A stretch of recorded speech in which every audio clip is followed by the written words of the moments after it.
Hey folks, Jeff Little here with Wilderness Systems Kayaks, and I'm going to do an install video on how to put flush mount rod holders in your kayak. The rod holder that I chose was made by Harmony Gear, and it comes with the gasket, the foam gasket that you'll need, and all of the hardware you would need for an installation, whether you can reach the inside of the kayak or not. The other tools you're going to need are a drill with this specialty drill bit, and that'll cut your large hole that this is going to fit down inside, and you obviously need an index for the fastening hardware. You'll have to drill some pilot holes with that, and then you'll have to seal it up with this clear silicone. Now, one important thing you'll want to do before you start drilling any holes is to reach back there while sitting in the kayak and see if is that the right position for you. Can you easily reach where you think you want to install it? You'll also want to look at the rod angle. Do you want it pointed straight back or out it a little bit? What I like to do when I stack multiple flush mount rod holders is I will put the first one angling out a little bit, the next one in a little bit, and then the one in the back straight back. For this particular install, I'm just putting one, so I pretty much know it's going to go right there, and that's a spot that I can easily reach. You'll also want to take into account, is there anything on the inside? Usually what you got to worry about is the rudder cables or anything else on the inside of the boat that you don't want this to come into contact with. So the angle of it, I think because I'm just having one, I want to have it straight back.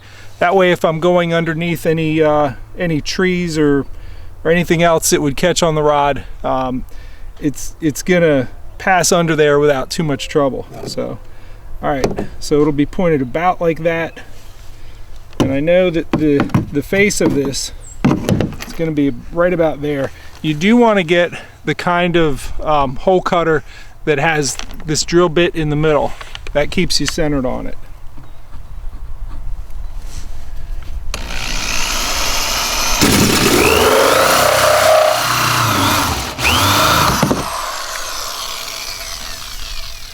One thing I'll tell you is a very useful thing to do is when you cut out a piece like this, hold on to that.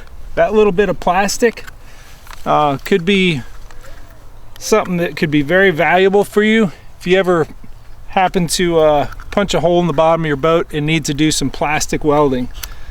But that could be a topic for a different how-to video. But definitely hold on to the extra plastic if you can get it out. There it is. All right. Now that we have our hole drilled, we can work on the angle, which this one's going to be straight back, and I'm going to change my drill bit to one that matches the hardware that I'm going to put in it. Now, it does come with the pop rivets here. I'm not going to go with this. This is really what you want to use if you cannot reach the inside of it, but I think I can reach the inside to put that screw and this nut together on the inside. All right, so let me match up the correct drill bit to be a little bit smaller than this nut right here, or this bolt right here. All right, I've matched up this nut with, it looks like a 9/64, and I'm really matching it up to what I can see is the real innermost diameter of that, and I'm going one size smaller. This is a little bit smaller than this going in, which it's going to require a little bit of force pushing through there, and that's a good thing. That just means it's going to bite into that plastic real good. My gasket's already in place. I'm just going to leave that there, and 1, 2,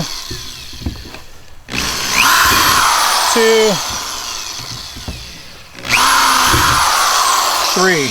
Now, let's say you've just drilled 3 holes and realize that you've pointed your rod in the direction of, say, your tackle box back here. You decide, you know what, I really don't like the 3 holes that I drilled there. I don't like the angle. Even if you're already done installing it and you decide the angle is all wrong for what I need to do, it's really not that big a deal.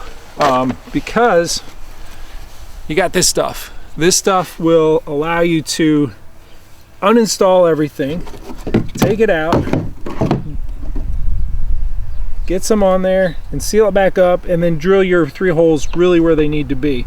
But since I have this open, what I'm going to do is I'm going to just seal all the way around there, and that's really just going to make the whole thing watertight, so that if there's any water rolling around here, it's not going to slide underneath that. I don't think it would with that gasket anyways, but I still like to have a nice seal with the silicone. It's good stuff.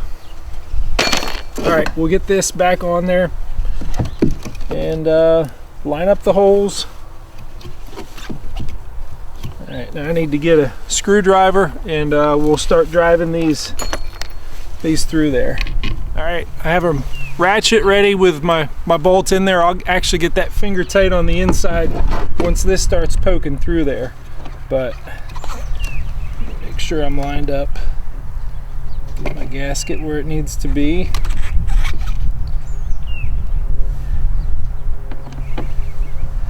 And if you're doing it right, it really does require some good downward force to get it started. In fact, I'm gonna stand up. That just makes it a stronger, just a stronger install. If you really gotta push down on it to get it to start the threads. I got that in, these 2 in part way. I get this 3rd one going, and then I'll reach my arm up in there and get some hardware on the back side of it.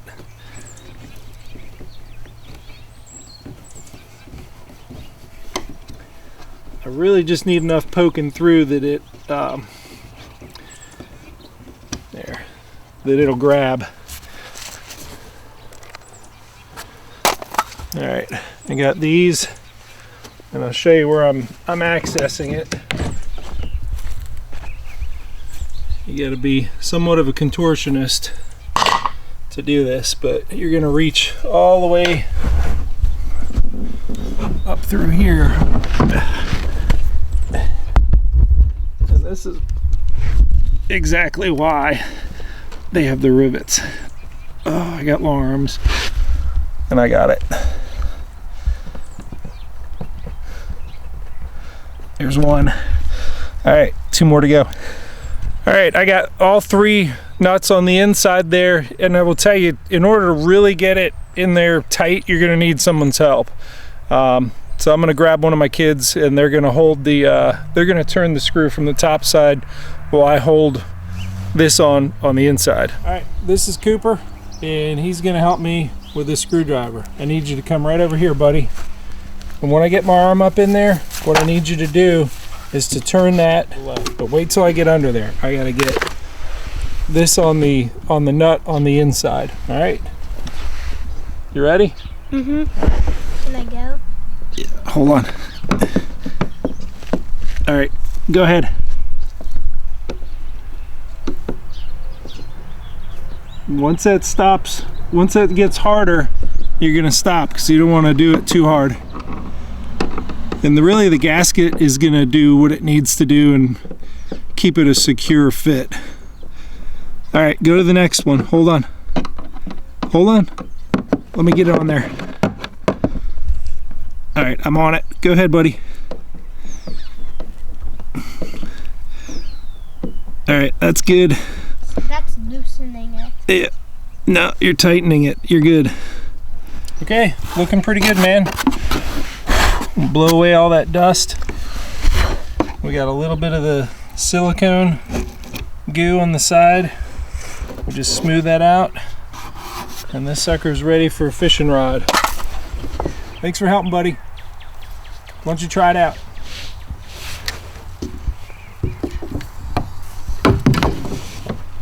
Looking good.